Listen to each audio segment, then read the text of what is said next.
right now.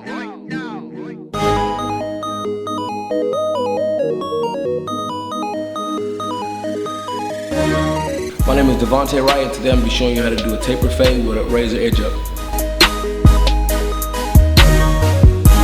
When it comes to doing a taper fade, not many tools are required, but high quality tools help out a lot. You're going to need your 1/8 guard, 1/16 will help, it's not necessary. Of course your razor, double edge razor also, which is the bendable kind, I'll show you out later. Your cool care obviously to clean your clippers. Masters is what I use to fade. Edgers, you could use your BGRs, fast feeds, or whatever you use to cut down the hair. And gel for the edger. The first step of a taper fade is obviously to cut the hair at the desired length. And when you cut the hair down, it's very important and essential to cut it to an even length. Sometimes you may have to go over it more than one time, maybe 5 or 6, just to make sure you get the desired length and the quality. After you get the hair at the desired length, then you want to go back and take your edges, which is also used to outline the hair, to bald the sides, depending on whether they want a bald taper or light taper. But even with light taper, sometimes you usually dust off the light fuzz on the hair.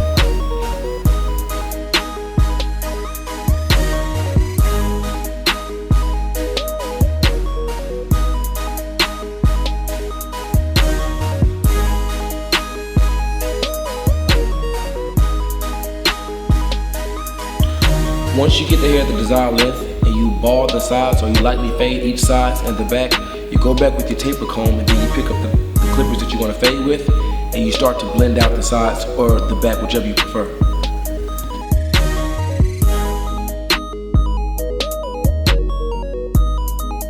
What I've seen and what I've noticed is nowadays a lot of barbers who taper, they use brushes, small brushes.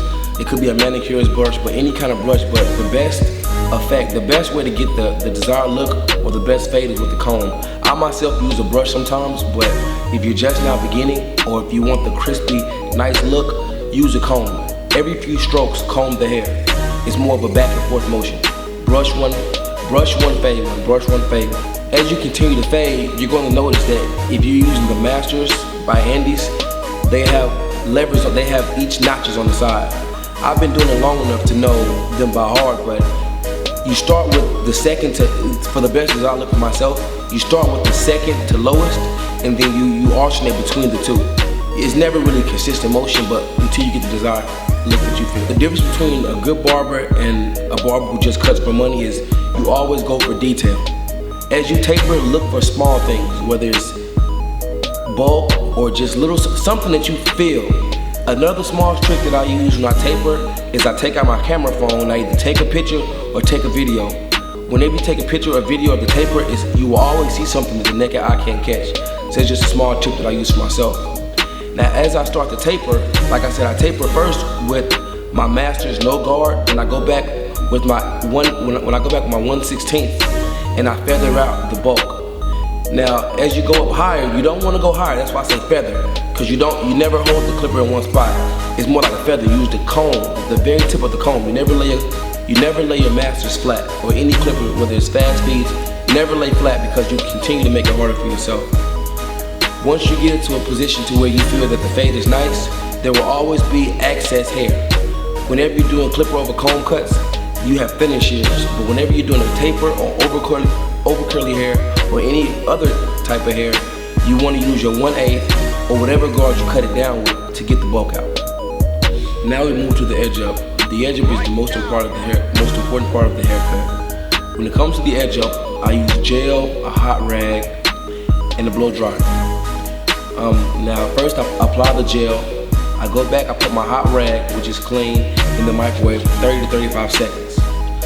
I apply to the edge up for 10 seconds, 10 to 15 seconds. To soften the follicles of the hair. I go back and I razor edge.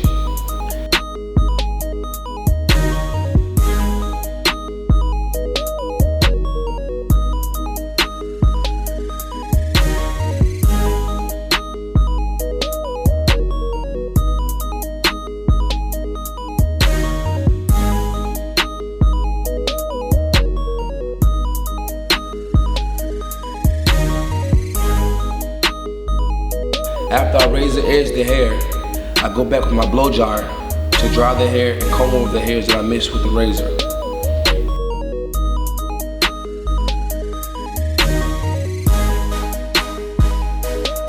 Then a small trick that I do is I go back with my edgers and I knock off all the hair that hangs over.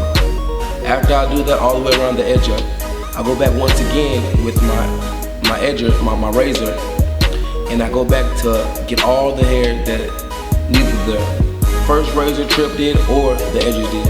And at this point you have a crisp, defined edger.